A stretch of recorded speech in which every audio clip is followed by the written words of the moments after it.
निम्नलिखित तीन कारणों पर निर्भर करता है। पहला कारण है परिवहन की जाने वाली वस्तुओं एवं सेवाओं का प्रकार। पहला कारण क्या है? परिवहन की जाने वाली वस्तु सेवाओं का प्रकार। दूसरा कारण क्या है? परिवहन लागत। दूसरा कारण क्या है? परिवहन लागत। तीसरा कारण क्या है? उपलब्ध परिवहन साधन। जो भी परिवहन में उपलब्ध साधन है उसका कारण। ठीक है, आगे देखते हैं। अंतर्राष्ट्रीय स्तर पर कम मूल्यवान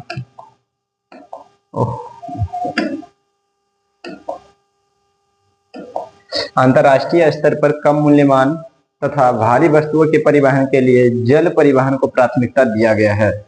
इसमें बताया गया है कि अंतर्राष्ट्रीय स्तर पर कम मूल्यवान तथा भारी वस्तु के परिवहन के लिए जल परिवहन को प्राथमिकता दी गई है। जैसे कि कोई अंतर्राष्ट्रीय स्तर पर है, अंतर्राष्ट्रीय स्तर पर कोई भारी सामान भेजना है तो कैसे भेजेंगे? तो जल परिवहन के माध्यम से भेजेंगे। किस प्रकार से?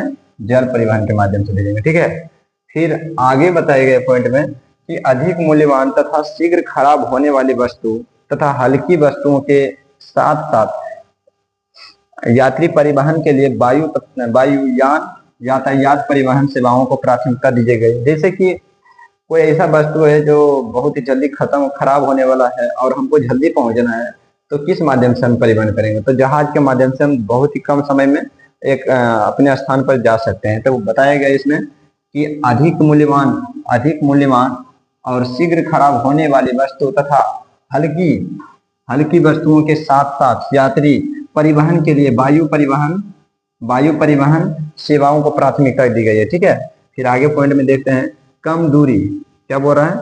कम दूरी तथा एक घर के द्वारा तक परिवहन सेवा प्रदान करने में सड़क परिवहन एक सस्ता साधन है। क्या है? एक सस्ता साधन या तीव्रगामी साधन है। यानी कि बोल रहा है कि हम एक घर से दूसरे घर, मतलब यहाँ से 2 किलोमीटर की दूरी जानने के लिए है सड़क माध्यम से हम जा सकते हैं। ठीक है, फिर आगे पॉइंट बताया गया कि देश के भीतर भारी पदार्थ के विशाल भार को लंबी दूरी तक ढोने के लिए, यानी कि भेजने के लिए,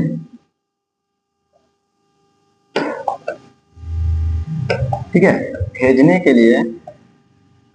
के लिए रेल सेवा अधिक उपयुक्त परिवहन साधन माना गया है। मतलब इसमें बता रहा है कि देश के भीतर, यानी कि देश के अंदर हम दिल्ली से बिहार के लिए कोई वस्तु भेजना है तो इसको एक स्थान से दूसरे, यानी कि दिल्ली से बिहार भेजने के लिए रेल परिवहन को सबसे उपयुक्त साधन मान सकते हैं, क्योंकि इसमें जो होता है भारी वस्तु भी ढो सकते हैं और देश के भीतर भी ढो सकते हैं, क्योंकि कम दूरी में। फिर हो गया द्रव भारी पदार्थ लंबी दूरी तक परिवहन के लिए पाइपलाइन का उपयुक्त साधन माना गया है। ठीक है, आगे देखते हैं।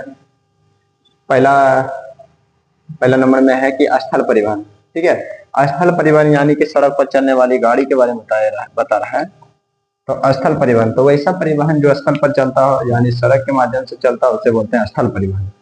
तो स्थल परिवहन वह साधन है जिसके माध्यम से भूमि पर वस्तुओं और यात्रियों का आवागमन होता है। स्थल परिवहन वह परिवहन है जिसके माध्यम से भूमि पर वस्तुओं और यात्रियों का आवागमन होता है। इसमें मुख्य रूप से सड़क, रेल परिवहन शामिल किया गया है। ठीक है, तो स्थल परिवहन किसे कहेंगे? जो सड़क पर, ठीक है, जो सड़क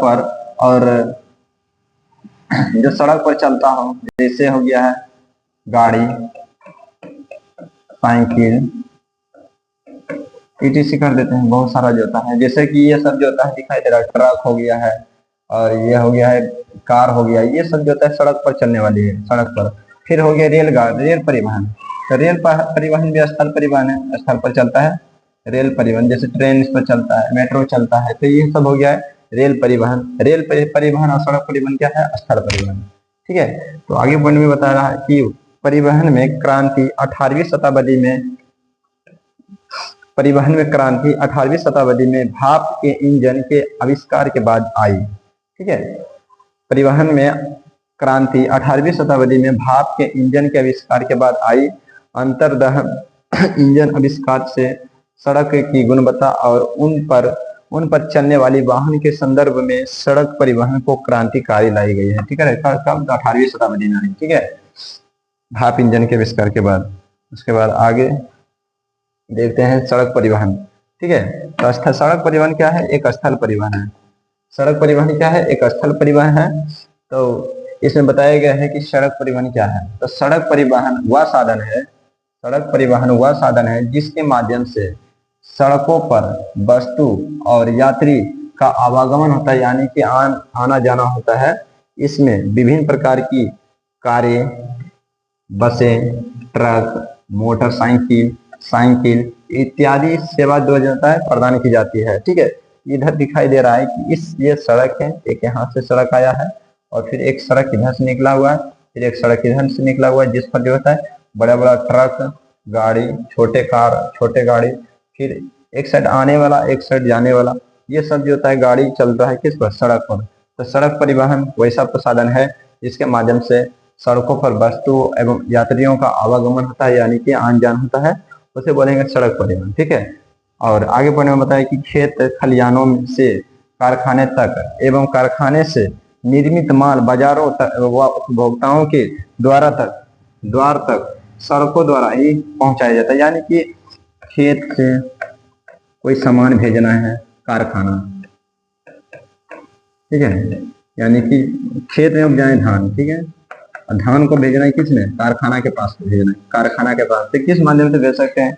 या तो बड़ा ट्रक के माध्यम से भेज सकते हैं, या तो और कोई गाड़ी के माध्यम से, लेकिन भेजेंगे तो रोड के माध्यम से। ठीक है, तो रोड के माध्यम से भेजेंगे तो वो क्या हो गया है? सड़क परिवहन। ठीक है, आगे चलते हैं। सड़क परिवहन के प्रकार। सड़क परिवहन के प्रकार, तो सड़क परिवहन के प्रकार कितने होते हैं? सड़क परिवहन के प्रकार जो है, सड़कों के प्रकार कितने होते हैं? सड़कों के प्रकार दो होती है, कच्ची सड़कें होते हैं, एक पक्की सड़कें होते हैं। एक कच्ची सड़कें होते हैं, एक पक्की सड़कें होते हैं। कच्ची सड़कें देखा है इस प्रकार रहता है, जिसमें जो है नहीं किसी प्रकार का लाइन दिया हुआ है, नहीं चिप का बैठाया हुआ है, बस उस पर जो होता है खाली मिट्टी और बालू कंकड़ से मिला करके बना दिया गया। ये बहुत ही खतरनाक होता है, इसमें गाड़ी पलटने की क्षमता बड़ी रहती है। जबकि पक्की सड़कें होती है, यहाँ पर जो होता है, यहाँ पर चिप और गिट्टी बालू का प्रयोग करके जो होता है बनाया जाता है। तो ये पक्की सड़कें, ये कच्ची सड़कें। पहले जमाना में कच्ची सड़कें हुआ करता था, अब धीरे धीरे समय के अनुसार जो होता है पक्की सड़कों का निर्माण होते जा रहा है। तरक्की होने पर कच्ची सड़कों से पक्की सड़कों तैयार हो रही है। तो सड़क कितने प्रकार करते हैं? दो प्रकार। कौन कौन? कच्ची और पक्की। आगे देखते हैं कच्ची सड़कें और पक्की सड़कें क्या है। तो पूछेगा इसमें 2 नंबर का क्वेश्चन पूछता है, इसे 2 नंबर का क्वेश्चन पूछता है, VVI आंसर 12th में जो होता है 2 नंबर का क्वेश्चन पूछता है, कच्ची सड़कें एवं पक्की सड़कें। तो कच्ची सड़कें और पक्की सड़कें में अंतर। तो कच्ची सड़कें इसके निर्माण में कम लागत लगती है, यानी कि कच्ची सड़कें के निर्माण में कम लागत लगता है, उसमें कम खर्च लगता है, लेकिन पक्की सड़कों के निर्माण में अधिक लागत लगता है। ठीक है, यानी कि अधिक खर्च लगता है।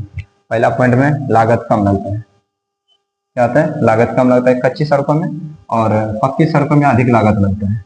ठीक, और दूसरा पॉइंट में बता रहा है कि यह कम मजबूत, यानी कि कम मजबूत और जल्दी खराब हो जा सकती है, यानी कि मजबूत भी कम रहता है और जल्दी भी खराब हो जाता है। ये कौन? कच्ची सड़कें। लेकिन पक्की सड़कें जो है अधिक मजबूत होता है और टिकाऊ रहता है।